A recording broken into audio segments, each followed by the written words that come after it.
Let's just be honest here. The average person, readable. You see it all the time. Okay, they gone now. This about the time they go to work. They left for work. Let's make our move. Right. I don't want to pop the pistol. We both grown. We can talk out issues. But just in case you got too much bass, I'ma bring two sticks like a popsicle. The mag is big, but the Glock little. The bag is big, but the block little. You niggas be rushing to die. I'm taking my time. I'ma outlive you. You niggas be blowing the whistle off. Know everything like you see through a crystal ball. Know what they did and you know what they did to y'all. You know about every bitch in the city, dog. Groupie ass niggas, I gotta get rid of y'all. Play from a distance, won't be in the midst of y'all. Get to acting like bop if you piss me off. Acting like bop if you piss me off. I'm about to wear out your whiskey off. When I grab you by the whiskers and rip them off. Welcome to Big Boys Noise. What's going on, my poly brothers? This is the Polyammo Pizza Pie. Notice no man's slice is bigger than the other man's slice. This is a chart I made to show everybody who's next in line to receive their pot. On the top of this chart shows all the rules, the bi-weekly donation and the bi-weekly recipients. And you see that empty slice? That's for you. Come on and join us. We got 3 slots left. What's going on, noisy neighbors? It's your boy, Big Boy Noise. I'm right here in the Boom Boom Room, and I have an important topic to talk about today. I want to talk about not being readable. You got it, not being readable. Like this book, okay? I don't want you to be readable like a book. I don't want your life to be readable like a book. Guys, going all the way back to the ancient, hitman movies, not just movies, in real life, just one thing we know about humans is our ability to run routines. What I'm challenging you to do today is shake up your everyday routine in this new year every once in a while. Be unreadable, meaning unpredictable. You know, people sit on people and watch their everyday actions, and they find out when to show up and make a move on them, or when to show up and break in their home. I'm challenging you today to, if you haven't been parking your car in the garage, park it in the garage. If you don't have a garage, park it on the other side of the street. How about this? If you've been driving your car all the time, drive your wife's car to work. Leave your car in front of the door. How about this? If nobody's going to be home, leave the TV playing, the music playing if you don't have a dog. You know what I mean? I'm talking about being unreadable, guys. How about this? How about driving a different route to work? How about driving a different route home from work? How about not showing up at your car at the time that you normally would show up at your car? How about taking your time leaving work instead of normally rushing and being in the same place at the same time all the time, like clockwork? Be unpredictable, be unreadable. I'm talking about unreadable, because the average, come on guys, let's just be honest here. The average person, readable. You see it all the time. Okay, they gone now. This about the time they go to work. They left for work. Let's make our move. How about this, guys? Let's stop letting people put on the reading glasses and read in our lives. Let's just be extra cautious. I don't want nobody to be paranoid, but paranoia sometimes is helpful. I don't want nobody being paranoid, but am I the only one who sometimes, as I start getting, if I've been riding for a while, especially if I'm starting to get closer to home, start checking my rearview mirror and see if the same car has been behind me for a certain amount of blocks. Am I the only one who do that? To make sure I'm not being read. Anybody ever do that? Has anybody ever left their home and then just rode around the block to be safe, to check out a certain vehicle you might have seen on your block that you don't normally see, or a certain person on your block as you left? Just ride around the block just for the hell of it, just to see, why is that person just walking all by themselves this time of night or this time of morning on my block? I've never seen them around here.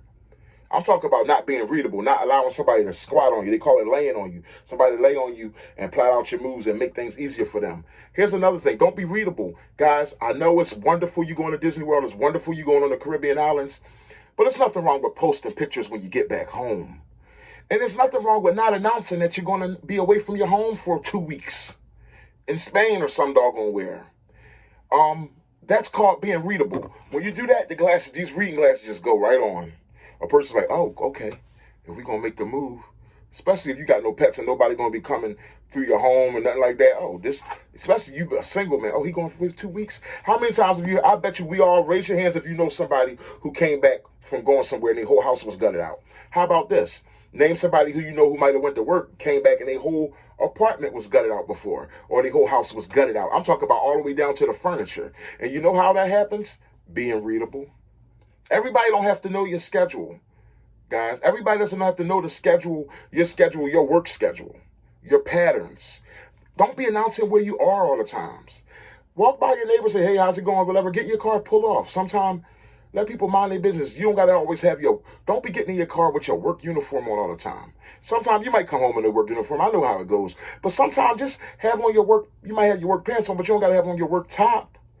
Guys, don't be readable, guys. You don't want to be predictable, guys. I'm saying this seriously. Let's be safe out here, guys. You want to be hard to read. Like, you ever took that eye test? Now, when you're young, I had 20/10 vision when I was young. When you're young, you can see a mile away. You ever took the eye test? You know the EFDL. The joint when you go to get your glass, they give you that eye test when you get in the physical. You got to sit back, JKL, semicolon, ED. And, guys, that thing is unreadable, okay? For me, at my age now, it's unreadable. I want to be like that eye test. I want to be unreadable. How about this? I want you to be like a signature, totally unreadable. You got guys that pay, I'm a big football fan. I'll give y'all a man cave tour one day, big Eagle fan. And right now, I not to get off topic, but our offense is very readable right now, and our defense is just as readable. But I want to stay on topic. But you have people who pay $1,000 to get a signature jersey or a signature football. But my whole thing, one thing I realize about these signatures footballs and signatures jerseys is that when a person does their name, it don't look nothing like their name. It's kind of letting you know, like, well, wow, if I got this signature, who's going to believe me? Because it don't look nothing like your name. But you kind of realize there's a quality, there's a cool thing about being unreadable. You know it's their signature on the jersey. You know it's their signature on the football. If somebody else sees it, they say, oh yeah, that's that same scribble scrabble that whatchamacallit does. That is the official scribble scrabble hand signature. Man, I'll give you double as much for that jersey now. The value goes up, you know what I mean? And I'm here to say that your life value goes up. You're valuing your life more when you're being unreadable, guys. Everybody doesn't need to know that you have a firearm on you. Everybody doesn't need to know if there's a firearm in your vehicle, okay? I'm sure you've done it before. You probably won't admit it. You've popped up early, but you got off early before and just popped up early on your queen, whether she was at work or just popped up home. You just wanted to pop up home. You popped up home on the children. I believe in being an unreadable parent. And my wife knows that. My wife is the type that if my son does something that gets in trouble, she wants to address it right away. Sometimes I tell her, no, don't say nothing to him yet. Just be quiet. I like to give people enough rope to hang themselves. Because this way, when I come, it's like the feds when they do an indictment. It's irrefutable evidence. It's like, I'll give you enough to where when I come, you no longer have a rebuttal. But guys, overall, I just want you to think about it. Be unreadable. Check your taillights. Make sure you're not being followed. Drive a different way to work sometimes. Be unreadable. Even it goes in so many facets, being unreadable. So many areas of life I could go into. But I want you guys to be unreadable. I don't want you guys to be. See, most people see this book and you thinking, that's readable, But no, I want you to be like this book. Because this book is actually unreadable, guys. This book is actually unreadable. Unreadable. Unreadable, noisy neighbors. Unreadable. How about that, huh? See? You thought you could read me, didn't you? I know you did. You thought you could read. You thought you could read. You thought you had it all together. You seen the pages of the book. You thought, I know. You thought you could read me, right? I'm here to say, take those reading glasses off. You can't read me. Come on. You can't read me, baby. Noisy neighbors. Make some noise. I want you to put in the comment box, have you been being a little bit readable? Or or some of the things I shared, can you relate to them as far as being a little more unpredictable, a little more unreadable in your goings, your comings and your goings and things like that? People, nobody go empty your house out like a neighbor who knows your routine. Don't let nobody know your routine like that. Okay, don't just even if they know your routine, don't give unnecessary information. Sometimes when you're on vacation and you're just home, you've been off about a week, don't let them know that you're off about a week. Just let them just see you being home. There's other people on the block who look at your home. They need to see just a man home. They just need to see you being home. They don't need to know that you're vacation and you normally work this hours or those hours. People don't need to know you everything, okay? Be unreadable, guys. But about this book here. Ain't this a beautiful book? This is like the book that got Bubba cooked. No, but actually, guys, this is a wonderful gift that's been given to me from Jelly Bean. It's called Bedtime Stories for Unexpected Guests. See? Bedtime stories for unexpected guests. You see that We the People. People who know what that logo means knows what it means. I think it's usable for certain things. I would probably never lock it, but I like the fact that it opens up. You could even set a combo code if you choose. But I just kind of like it for the fact that, I think you could it'll fit beautifully on a bench, on a bookshelf, mix it with a bunch of other books. So if somebody looks really hard and say, what bedtime stories for uninvited guests, they might get suspicious. And especially if somebody reads, well, if they're not a gun guy, they're not going to know what this means, We the People. And most people, they say if you want to hide something from somebody, hide it in a book. So most people wouldn't pay this no mind, like you didn't pay it no mind.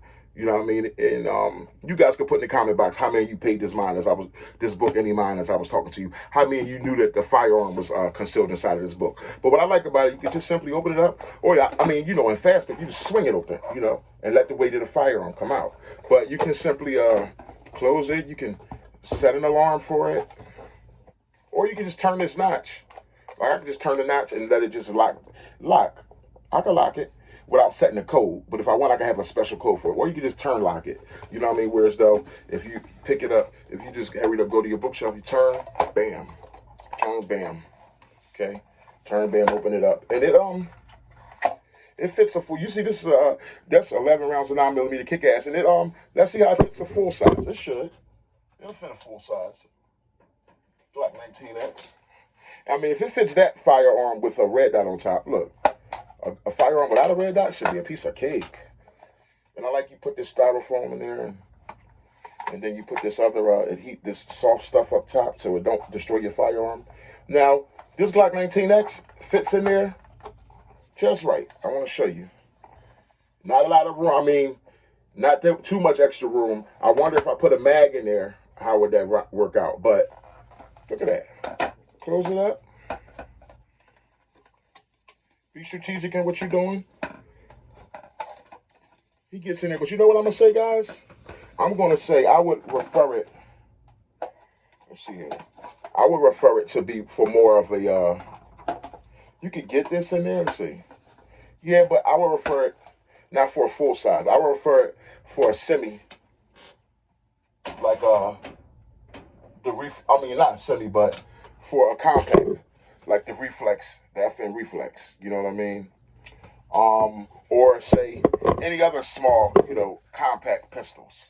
Or, old school revolver wouldn't hurt, you know what I mean? But something about the Reflex with the 11, 12 round mag and it fits beautifully. But also I'm sure the Springfield XD could get in there. And you could get the Glock in there, but it's not like perfection. But yeah, get this in there, just close it up, Have it in your bookshelf. Have it at your bedside. Instead of your gun just laying on your nightstand, it could just be a book on your nightstand. And who knows, the last thing you should ever do is wake up with somebody literally standing right over top of you. But in the craziest case scenario, if they were, you could simply, everything's okay. Okay, let me get my glasses. You could just try to do something stupid, or you could just grab the book, act like you're blocking yourself with it, or I don't know, or just going to just fumble somehow, get that book open, man. And educate somebody. You know what I'm saying? Give them some education. Learn them something, you dig? Let them meet the author and the finisher. You know what I mean? But yeah, guys, let's be unreadable. I ain't going to take up all your time. Your boy, Big Boy Noise. Like, comment, and subscribe. This is a beautiful gift that Jelly Bean got me. But I don't want it to take up all the attention of the video. But it is a wonderful little hookup, nice little cool little situation here. But yeah, let's be unreadable, guys. Don't know in real life, this is cool. But being unreadable like this is even cooler in your everyday life. You guys let me know in the comment box what some of the things that you do which keeps you unreadable. Okay? Make them have to put on their reading glasses just to find out that they're illiterate. And or dyslexic, they can't read you because you're unreadable. Your boy, Big Boy Noise. Peace.